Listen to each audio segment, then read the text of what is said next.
This is a very special edition of the CBB Central Podcast. We're excited about it because it is our first coach interview of the year. Brad, we had Kyle Keller on the podcast last season from Stephen F. Austin. Today we have Dave Paulsen from George Mason, a program that was really down when he took over. He's helped rebuild it to a point where they've been top 5 in the A-10 the last 2 years. I think on an upward trajectory. A program that's made a Final Four, a program that really has had a tough time though adjusting to the A-10, and so I'm really excited to chat with him today and hear some of his thoughts on how the roster looks for this year, how he's built this up and really his career as a whole. Yeah, I mean he's had a really interesting career, right? So Division III national champion at Williams College, which has produced a recent NBA player. And Duncan Robinson, who played at Williams for a year before playing at Michigan.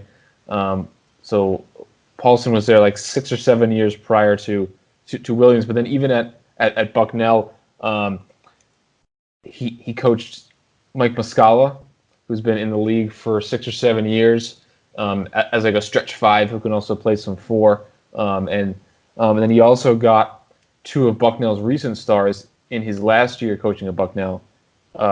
Nana Fallon and Zach Thomas, who were both fringe NBA guys who played in summer league. So I mean, he's every stop, he's been super successful at Williams, and then at Bucknell, winning tournament games and coaching future pros and future high level guys. Yeah, no, it's a really great chance for us to chat with a guy like Coach Paulsen. We appreciate. Mark LaFrance, their SID, and Dave, of course, for taking the time to chat with us. They're in a really interesting spot, just kind of negotiating themselves through the A-10 landscape, trying to recruit, trying to find better guys. But a guy like Coach Paulsen has such a great eye for talent, as you mentioned, with Muscala and some of the other guys he's been able to land. I think the future is still bright, despite maybe a little bit of a disappointing season last year, Brad. We did a deep dive podcast on them last year, talked about how that team looked, and we thought maybe that's a top 75 team, maybe a team that could, be the best team in the A-10. Didn't really work out that way. They were up and down. They had injuries. It wasn't the perfect year, but they still fought back. They still found their way into not necessarily contention, but they were in the mix. They grinded away for some big victories, and that's one of the things that I've really enjoyed about watching George Mason over the last couple of years. Is they play a ton of close games. They had that stretch, I think, 2 years ago with the 3 consecutive buzzer beaters. They play a really fun style of basketball in terms of games down the stretch. Unfortunately, one of those guys who hit a couple of those buzzer beaters, Otis Livingston, graduates after starting, I believe, all but one game in his college career. Yeah, and then they're losing Livingston this year, but last year. Just how beat up this team was. I mean, losing Jair Greer after only I think 6 or 7 games. He was a starter. He was a double-figure guy who's off to a TCU to be their starting power forward this year. Guy Jared Reuter was I think healthy for the season, but he didn't live up to expectations. Maybe those were unfair expectations. He was a solid backup center at Virginia. He was a former top 150 recruit, but he never really. Kind of boosted the whole George Mason unit as much as certainly I thought. I had George Mason pegged as like my second to last at large team, and we had mentioned in the deep dive how that might have been unfair even at the time that we were making the prediction. From the they had a nice conference record, but it would be like a over 100 spot jump in KenPom. While returning most of the guys, and the big question was, can the addition of Reuter really make this sum of the whole greater than the sum of its parts? It didn't, and then their other starting big man, Gunnar Marr, he was hurt toward the end of the year, and then I think he was probably hurt throughout the year because he had one of the biggest drops I've seen from a starting level player, going from I think like double figures to like almost 2 points a game. So, hopefully a guy like Marr is back healthy this year and can make a similar impact to his freshman year. Yeah, I completely agree. He was a guy who just really struggled to shoot the ball when he was healthy, and I think maybe the foot injury did play into things. But it was a frustrating year in some regards, but they were able to fight back, and they bring back Justin Kier, who's I think one of the better players in the Atlantic 10. Excuse me, a guy who I ranked as the number 4 small forward in mid-major basketball. So we'll chat with him about that. We'll chat with him about his career. Unfortunately, Brad, you were not able to sit in on the chat. You were busy at work, but I asked a couple questions on your behalf, and it was a good one. So I hope you guys enjoy this chat with Coach Dave Paulsen from George Mason University.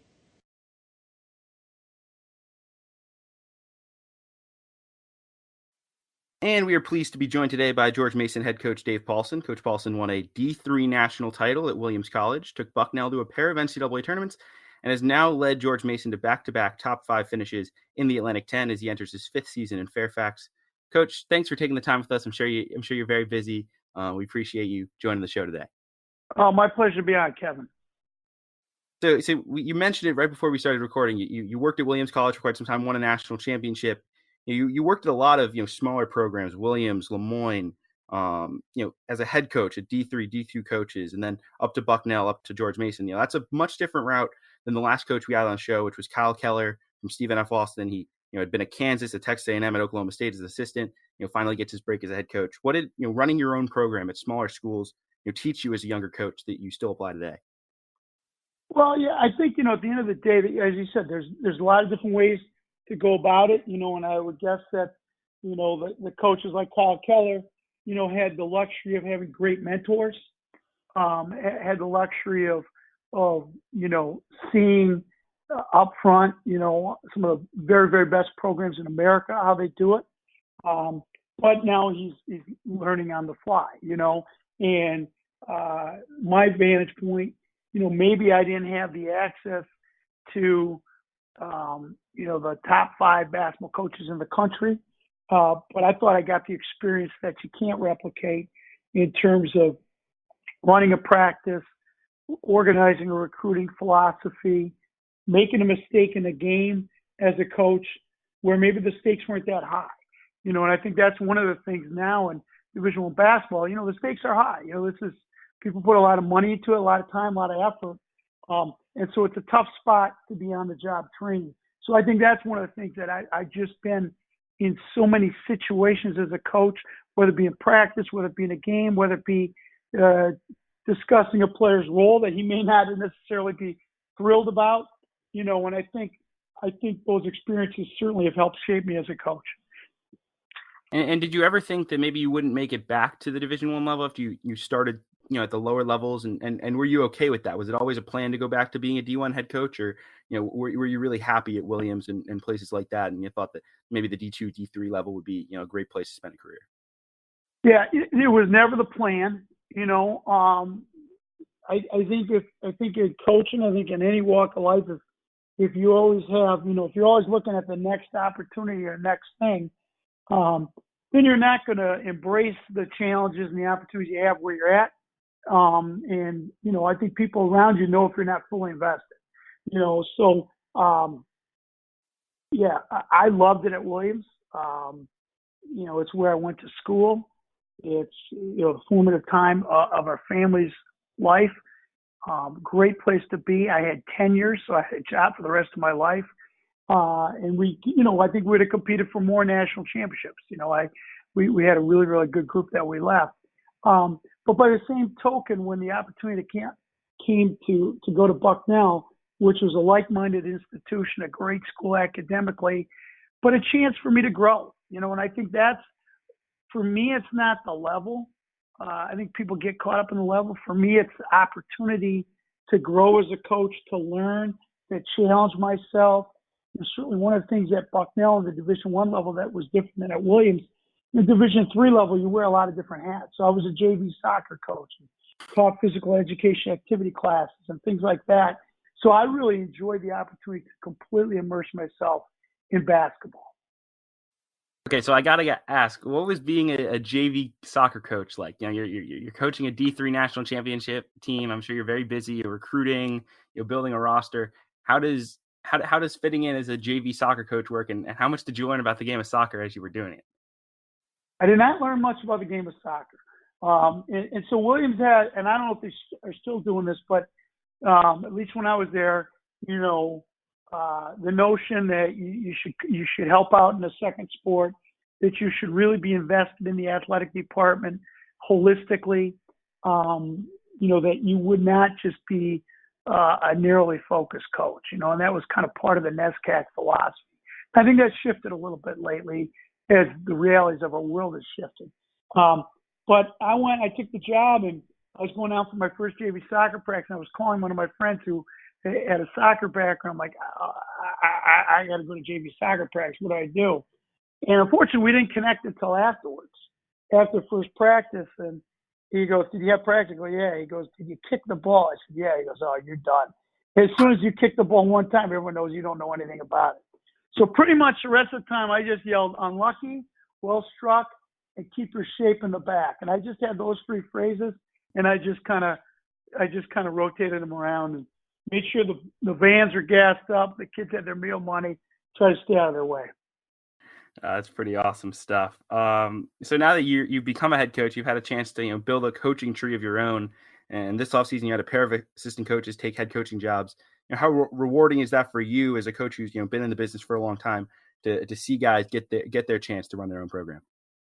Yeah, it's one of the best things about coaching, and when I was at Williams and the assistant coaches were part-time at $4,000 or $5,000, so they would be there for a year or two, maybe three, and then move on. And so that was really neat. We always had dynamic change, and to see those guys go on, and a number of them, like Dale Wellman was an assistant for me at Williams. He won a national championship at Nebraska Wesleyan, and Josh Leffler is at Johns Hopkins doing a great job, and Chris Downs at St. Lawrence doing a great job. Tobin Anderson, St. Thomas Aquinas, been to a Final Four, and I'm missing Tim Sweeney, just got the Connecticut College job. He was at Hobart. So we have a whole tree, but when Aaron Kelly and Dane Fisher's case, those guys were with me 11 consecutive years. And they both worked with me at Williams, and then they were with me my entire time at Bucknell and at George Mason. So those were, especially guys who were especially close to, and so exciting. Aaron's going to be the head coach at Catholic, his alma mater, a place where they've been able to win a Division III national championship. And Dean was able to get the William & Mary job, which is a phenomenal opportunity. So really excited for those guys. But it's weird now because they've been with me for 11 years. So it's an adjustment for me and our players as well. Yeah, and this guy wouldn't necessarily be counted in your coaching tree, but I know you've worked at Michigan. I've read that you're actually one of the first people to reach out to Juwan Howard when you were a student assistant there. I've also heard you spoke with him a little before the Michigan job opened. What was that conversation like? What's your relationship with Juwan, and how do you think he'll fare at a big program like Michigan for his first college job? Yeah, I was a graduate assistant at Michigan when we were recruiting Juwan. I wouldn't say that that we've stayed incredibly close. It's been a long time, but it was very ironic. I was at the Final Four in Minneapolis, and the guy who replaced me as a graduate assistant, Troy Amaris, lives in Minneapolis. So we were going to get lunch, and then we ended up connecting with Steve Fisher and Brian Dutcher and Jay Smith. Obviously the head coach and the other assistants at Michigan at the time. So we were having lunch. And then somebody had texted Juwan because he was in town. The Heat were playing the Timberwolves. So he came over and joined us for lunch for a couple of hours. And it was just amazing. And I really had not, spoken with Juwan in quite some time. But I remember walking away from that lunch like, wow, does this guy have the charisma factor? He's just so articulate and intelligent and he can make anyone in that room feel like they were the only person in the world. And now, of course, I had no idea that the Michigan job was going to be open. And at that point, I'm like, okay, this guy's going to be an unbelievable NBA head coach. And then, a month or 2 months later, he's a head coach at Michigan. I think he'll kill it. He's just got a great personality. I think he'll really take to recruiting well. He's obviously learned the game at the highest of high levels. in the NBA and as an assistant coach. And then I don't know his entire staff, but Phil Martelli, who was the head coach of St. Joe's for so long, and just an esteemed colleague of mine in the A-10, is joining him, as well as Jay Smith, who as a special assistant at Jay, had been an assistant at Michigan, been a head coach, successful head coach. So he's clearly surrounding himself with veteran college guys to complement him and supplement him. So I think he'll do just exceptionally well.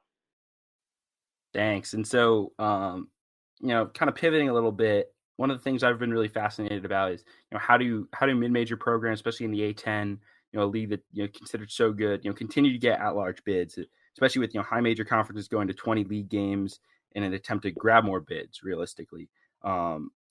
What's your perspective on what the A-10 and, other leagues like yourselves need to do to remain as competitive as possible for those bids? Well, I think the first thing is, you can't worry about the things you can't control. That's what we tell our team. We tell our players, you can't control the officials, you can't control the crowd.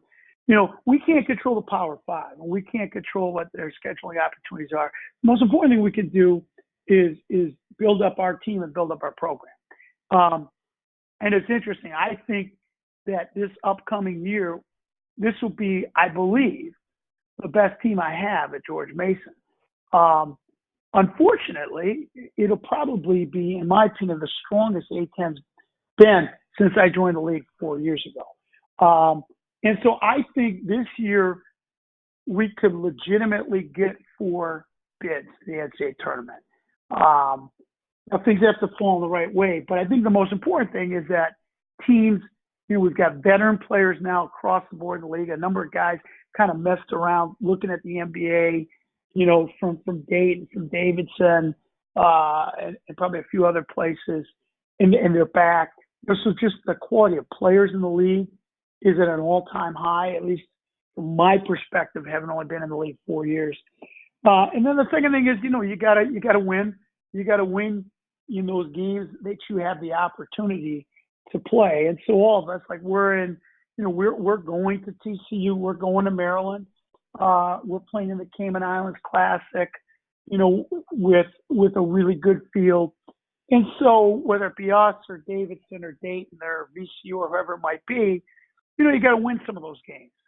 And then I think the third thing that I think we're understanding is if you maybe don't have the same inventory of Power 5 games to play, then you got to be really creative in your non-conference scheduling and play some of the very, very best other mid-majors, so that you present the highest possible net, when you get into the end of March.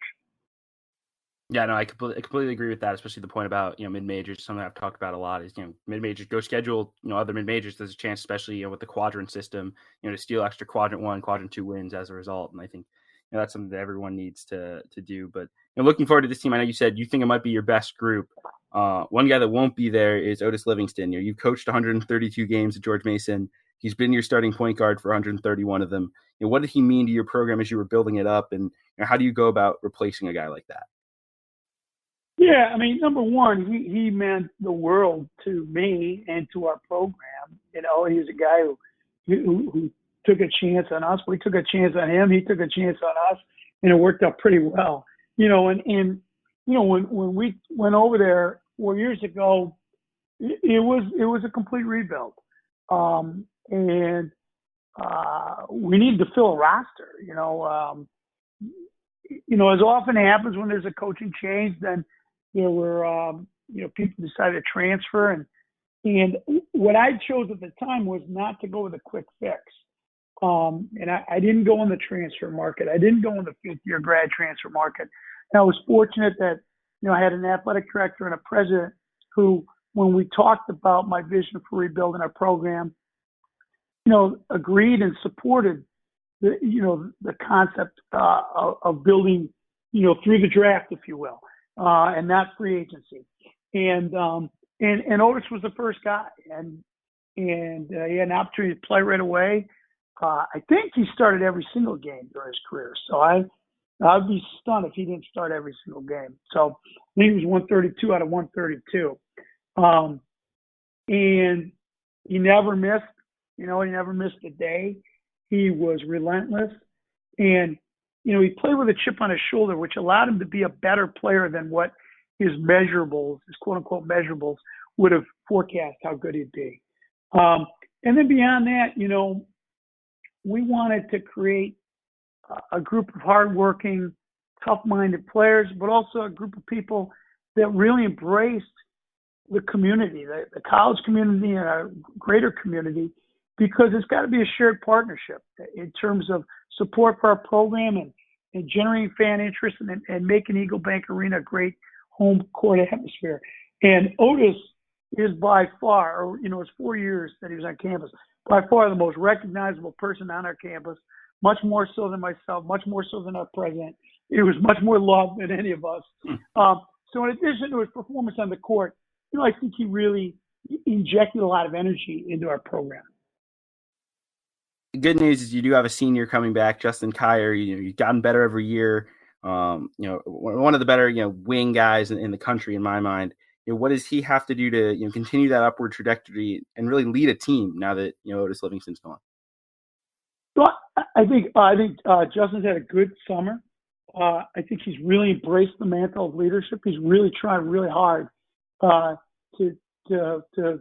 find that balance of leading without being a dictator. And I think he's doing a great job in terms of leadership. He's really worked on his bike, so he's continued to get stronger. He's a guy, he's really learning. We have my thing with him is keep your foot on the gas. He was a guy, especially early in his career, that, when things are going well, wanted to maybe relax and maybe cut a corner, and whether it be maybe in a game or maybe in practice, take a rep off. And we want him to be an every rep guy. And if he's an every rep guy every day of practice, I think the sky's the limit, because, he's really improved his ability to shoot the ball. He's very good getting to the rim. He finds people.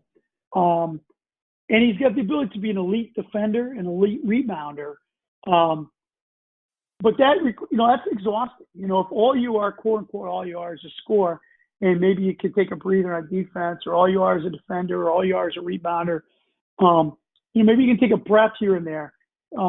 Justin, I told him his first team all conference stat line is probably not going to be 24 points a game. It's going to be 17 or 18 a game, but it's going to be 7 or 8 rebounds and 6 assists and 3 or 4 steals and guarding the other team's best perimeter player, and just being that Swiss Army knife who impacts the game at every level. Another guy who I thought really impacted things when he, stepped onto the floor was Jordan Miller. He was a guy who popped down the stretch for me. What was the thought process of breaking the red shirt midseason, getting him on the floor, and how exciting was it to see him be so successful right away when he stepped on the floor? Well, it was great. Jordan, and we were really, really, really high on him in the recruiting process and zeroed in on him very quickly. I thought he'd be tremendous. We played a little smaller school level competition, didn't play on the sneaker circuit in AAU. So the adjustment for him was the intensity, the pace of the game, the physicality, the attention to detail that was required. And he was struggling, to be honest with you, in the preseason practice. And I think part of it was he was looking around like, oh, boy, am I going to play that much? And, he's from the local area. He's got a, very passionate local fan base. And you almost could see the wheels turning. What am I going to tell my family, my friends, like, why I'm not playing? And when we sat and said, hey, what about doing a redshirt year? He just took a deep breath, like in that meeting. And from then on, instead of worrying about the results, he worried about the process. And that's something that we stress and preach to our guys all the time. Embrace the process. You can't worry about the results. If the quality of the rep, of your shooting rep or your defensive closeout or what you're doing in the weight room, if every rep is good, every rep's to your maximum ability, the results will take care of themselves. And he was able to do that as he was redshirting. He didn't have to worry about playing. And we got extra lifts in with him. We got extra workouts in with him. And within about 2 weeks of deciding to redshirt him, he was dominating practice. And I was like, whoa, we might have to rethink this. And then what happened was Jair Greer had a recurrence of his plantar fasciitis and couldn't continue playing. And then after that, Gonar Moore had a Jones fracture in his foot. And so then those were our two, bigger wings that were ahead of Jordan initially. And we just went to him like, I remember saying at the time, Jamal Hartwell was playing about 8 or 9 minutes a game. And I asked Jordan, do you think Jamal's playing enough minutes per game to justify playing rather than a red shirt? He goes, oh, yeah. And I said, well, we played 15 games. He's playing 8 minutes a game. We got 15 games left. I guarantee you're going to play 16 minutes a game, probably more. You don't have to come off the red shirt, but there's tremendous opportunity. He didn't hesitate for a second. So his first game, we brought him off the bench. I think within a second of checking in, he made a steal, a dunk. And then he was starting the rest of the way. I think he averaged about 29 minutes a game and over 10 points per game. And, really did a great job. And we're looking forward to really big things from him this year and beyond. All right, last question for you, Coach. I know you said this, you think this will be your best team. Tell me why. What's so exciting about this group? Whether it's the newcomers that you have coming in, whether it's guys like Miller, taking the next step, Gonar Moore, who you mentioned, I think a guy who could get back to his freshman year form.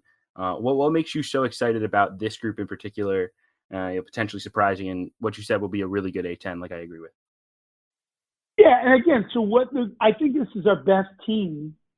Will it yield? What will it yield in terms of wins and losses? In terms of in our league, this will be by far the best the league's been. I think now we're certainly 100%. We're going to miss Otis and his ability to just go get a bucket. But I think we have way better balance. What I like is we have really good balance. I think we're going to have really good depth. I think every guy on our roster now is a legitimate A-10 player. We've got better length than we've had. I think that was, again, as we were trying to build holistically with high school players, with kids of high character, there were some growing pains. And I think now physically we'll have the length, we'll have the size, we'll have a little versatility. And I just love, we just kind of completed our summer school and our summer access to 4 hours a week with our guys at practice. And I just love the way the guys work. I love their team spirit. So certainly we've got a lot of work to do, but I just like our guys' mindset and their makeup. Coach, we appreciate your time for joining the show today, and thanks so much for the insight. Hope you're enjoying your time at George Mason and no longer coaching JV soccer. All right. Thanks so much, Kevin.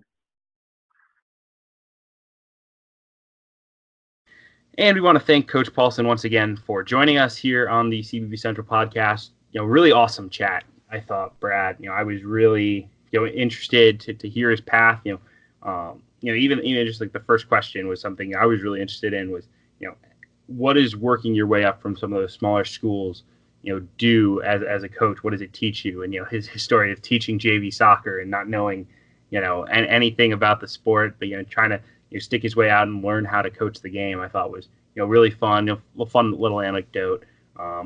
Talking about Kyle Keller, he was a guy who played baseball before he went to basketball coaching. So I think the similarities are somewhat there, even though very different paths to becoming successful mid-major coaches. But I thought it was a really fun chat. Stuff like that was really interesting.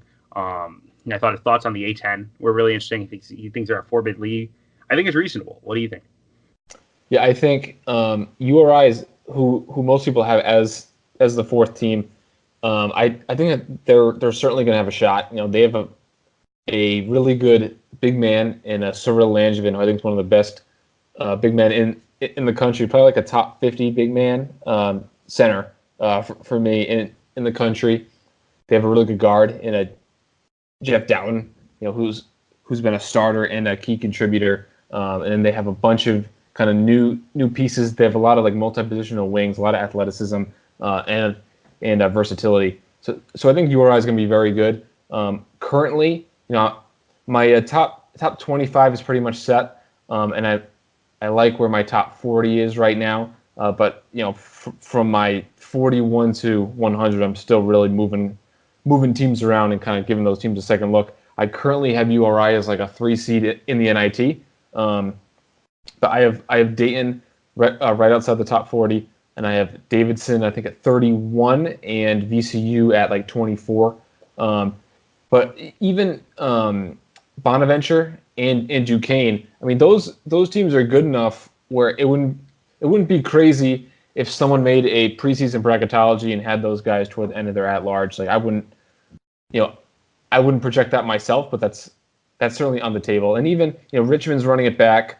Coach Paulsen really likes this George Mason team. And I think St. Louis has done enough to kind of be in the mix too. The latter 3 teams I mentioned are probably closer to 120 ranked than the bubble, but it should be a better year in the A10 nonetheless. Yeah, I think talent-wise, I would tier it VCU, Dayton, and Davidson all in the general same tier. I think VCU is the best team clearly, but I think Davidson and Dayton have a case. I think then the next group would be for me just Rhode Island and St. Bonaventure. I think 4 and 5. I think those you could put them either way. I would lean towards Bonaventure. I think just with the defense that Oshuni brings to the table, what Kyle Lofton brings to the table. Dom Welch was a guy who played really well down the stretch. You got Justin Winston and Bobby Planutis, who are 2 guys who will help in the wing. Winston, a very athletic kid who could play the 3 or the 4. Planutis, like a shooter, a little better version of Sloan Seymour, who's transferring from Siena. Like he's a shooter, but he can also rebound a little bit. He's athletic. And then I think from like that 6 to 9 range is where you get to toss in teams like Richmond, like George Mason, like St. Louis and Duquesne. I think those teams can all come in that 6 to 9 range. And like Coach Paulsen said, he said, this might be my best team, but it may not reflect that in the win-loss record because there's so many good teams this year. It's the best the league has been. So it'll be interesting to see where George Mason pictures in the mix. Kind of talking about them for a little bit.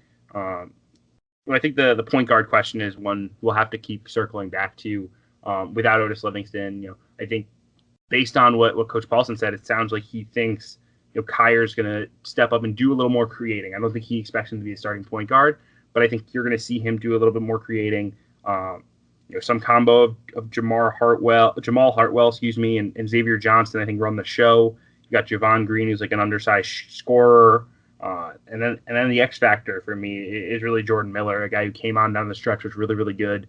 Coach Paulsen talked a lot about him during the chat about how he was redshirting, and then he really popped in practice really as soon as the season started, once the pressure was off, and then immediately was once he was inserted into the rotation, was very impactful. Averaged 10 and 6. Efficient around the rim, can step out and shoot it a little bit, can guard multiple positions. He's a guy who I think will be an all A10 guy down the line. If he takes that step now, that gives a huge boost to this group, because I think he's an X factor type because of his talent. Yeah, that was the one question that I'd really wanted you to ask Paulsen, and you did about the whole Jordan Miller situation and kind of in general with breaking a redshirt like that, because like you need to have so much confidence in the player, and he was saying that maybe if Jair Greer and Gunnar Mard don't go down with injuries, then maybe there's not an opportunity for Miller, even though he was playing so well, because you are wasting your of eligibility. Now, luckily for them, Miller was able to come in and be super productive and play 30 minutes a game in 17 games. So it's not like guys like Joey Baker, who didn't even play 30 minutes in the whole season. And now I bet he gets that back with a waiver, but he did in technical terms, give up that year. And then even like a Chris Doherty for Notre Dame. Notre Dame wasn't very competitive this year, and they still couldn't find minutes for him. Probably Miller's 2 games worth of minutes were more than what Doherty played the whole year. So it's a huge gamble. I know. Creighton's done it in the past with Jacob Epperson when Crumpel went down, and they brought in a grad transfer in Manny Suarez, who didn't work out. So they were in the NCAA tournament picture, and they broke the red shirt, and he played okay, Epperson, but he only played I think like 12 to 15 minutes a game. Miller, really got the most out of his abbreviated season. Yeah, I mean, looking at this roster, I mean, I think the versatility of Miller makes things interesting because you could play a lineup where Miller plays the 3, Kyer at the 2, you play a point guard, and then you play Gonar Mar at the 4, and then a big guy like Greg Calixte at the 5. I think that could work. AJ Wilson's another interesting guy who protects the rim. They can go smaller and play 2 guards with Kyer at the 3 and Miller at the 4, and then a big man like Calixte. So they have a lot of options, and having 2 versatile guys who can rebound and defend multiple positions like Miller and Kyer, I think is really valuable. I think that helps a lot. Coach Paulsen runs really good offense. I think that'll help them create shots even without Otis Livingston. And I don't think it was necessarily a shot at him by any means, but he mentioned we're going to be more balanced. We have so they're not going to be so Otis dominant where he's going to play on the ball and really try to be responsible for creating everything. I think being a more balanced offense will help this team. I think just having more competitive depth will help this team as well. They'll be a little deeper. It's entering year 7 in the A10, and it still feels like they're getting up to speed talent wise, and that's understandable when you had a coaching change and you were flipping the roster. And he mentioned they didn't go out and go heavy in the transfer market. They didn't sign a million transfers and try to build it that way. I mean, with the exception of Reuter, this has mostly been a 4-year job. And so that does slow things down a little bit, but it means you can come out with a guy like Jordan Miller, who's a really good young player, a guy like Kyer, who's been a 4-year guy. Livingston obviously was a blessing for Coach Paulsen. So I think that's where it balances out.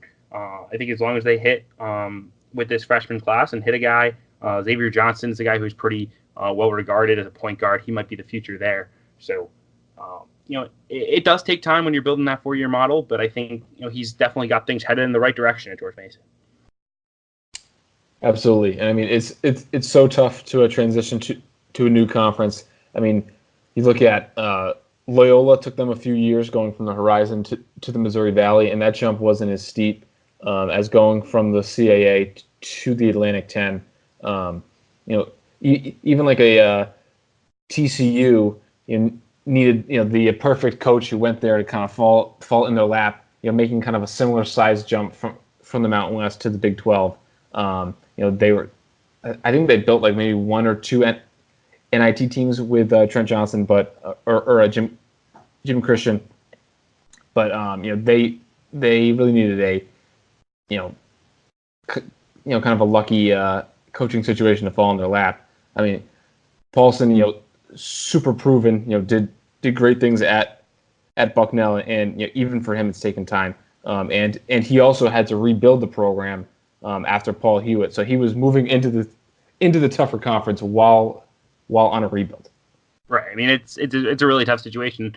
And you mentioned Loyola, same situation. They hadn't been winning in the Horizon League. Now you have to go up to the Valley. TCU hadn't been winning in the Mountain West, have to go up.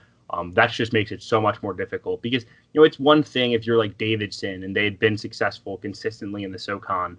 Obviously, you have to jump and recruit a little bit better, but you have the pedigree of winning. You have guys who are coming up who are probably A10 level players because Davidson, had consistently good teams. For them to make that step up after Paul Hewitt, and Hewitt had recruited well, but a lot of those guys did wind up leaving or never winded up coming. A guy like I believe C.J. Jackson was committed to that team, so that makes things more difficult. They had a bunch of talent who was coming in for Paul Hewitt. They just couldn't find a way to win basketball games. So it was going to take time, and for them to become relevant in the A10, and really I would say 3 straight years where they've been right in the mix, 500 or better in the conference. I think is a really good job by Paulsen, and he'll continue to build it. We'll see what the ceiling is, but I think a really positive sign to look at this group going forward. Absolutely. Is there anything else you want to touch on with George Mason? No, I think that's it. We really appreciate you guys joining us for this special episode of the CBB Central Podcast. If you're joining us just because you're a George Mason fan or a former Bucknell fan and forever Coach Paulsen fan or even a Williams fan, thank you for joining us. Hope you stick around with us. We have our deep dive series that we're in right now where we've got previewing teams around the country, the most interesting teams. We did one on George Mason last year. If you're a Mason fan and you listened to us last year on that podcast, we try to spend 30 minutes or so on each team. That's something that's really exciting. You can check out our work at BradCav2 on Twitter is where Brad can be found. I'm on Twitter at CBB_Central. Wrote an article about the recruiting event at UConn. Wrote an article ranking my mid-major positional rankings, stuff like that. So we got a lot of really good content both on our Twitters, on my website. So definitely check that stuff out. Appreciate you listening, and have a good one.